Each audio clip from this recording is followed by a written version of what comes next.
Hallelujah. ಎಲ್ಲರಿಗೂ ಕೂಡ ಶುಭ ಮುಂಜಾನೆ. ಈ ದಿನ ದೇವರು ಎಲ್ಲರಿಗೂ ಕೂಡ ಆಶೀರ್ವದಿಸಿದಂತ ಈ ದಿನವನ್ನ ಕೊಟ್ಟಿದ್ದಾರೆ. ಅದಕ್ಕಾಗಿ ನಾವೆಲ್ಲರೂ ಕೂಡ ಸಂತೋಷ ಪಡುತ್ತಾ ಈ ದಿನದ ದೇವರ ವಾಕ್ಯವನ್ನ ನೋಡೋಣ ಪ್ರಿಯರೇ. ಈ ದಿನದ ದೇವರ ವಾಕ್ಯ ರೋಮಾಪುರದವರಿಗೆ ಬರೆದಂತ ಪತ್ರಿಕೆ 8ನೇ ಅಧ್ಯಾಯದ 5 ಮತ್ತು 6ನೇ ವಾಕ್ಯವನ್ನ ನಾವು ನೋಡೋಣ. ಶರೀರ ಭಾವವನ್ನು ಅನುಸರಿಸುವವರು ಅದಕ್ಕೆ ಸಂಬಂಧಪಟ್ಟವುಗಳ ಮೇಲೆ ಮನಸ್ಸಿಡುತ್ತಾರೆ.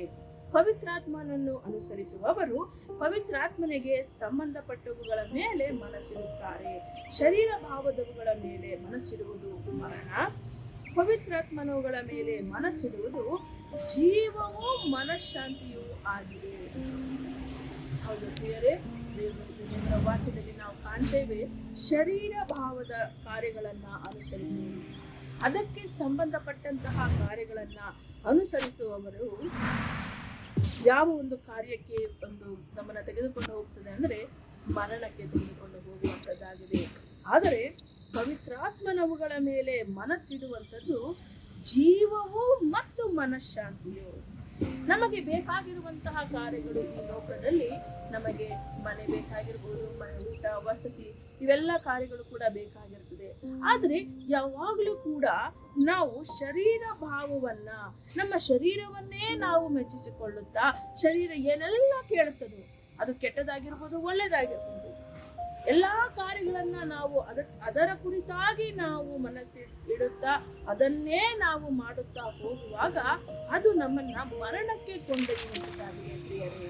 ಆದುದರಿಂದ ನಾವು ಪವಿತ್ರಾತ್ಮನ ಒಂದು ಕಾರ್ಯಗಳ ಮೇಲೆ, ಅದಕ್ಕೆ ಪವಿತ್ರಾತ್ಮನಿಗೆ ಸಂಬಂಧಪಟ್ಟಂತಹ ಕಾರ್ಯಗಳ ಮೇಲೆ ನಾವು ಮನಸ್ಸಿಡೋಣ. ಯಾಕಂತಂದ್ರೆ ಅದರ ಮೂಲಕವಾಗಿ ನಮಗೆ ಜೀವವು ಮತ್ತು ಮನಃಶಾಂತಿಯು ಉಂಟಾಗುವಂಥದ್ದಾಗಿದೆ. ಈ ದಿನದಲ್ಲಿ ಸಮಾಧಾನ ಇಲ್ಲದಂತೆ, ಮನಃಶಾಂತಿ ಇಲ್ಲದಂತೆ ಅನೇಕರು ಕಷ್ಟಪಡ್ತಿದ್ದಾರೆ.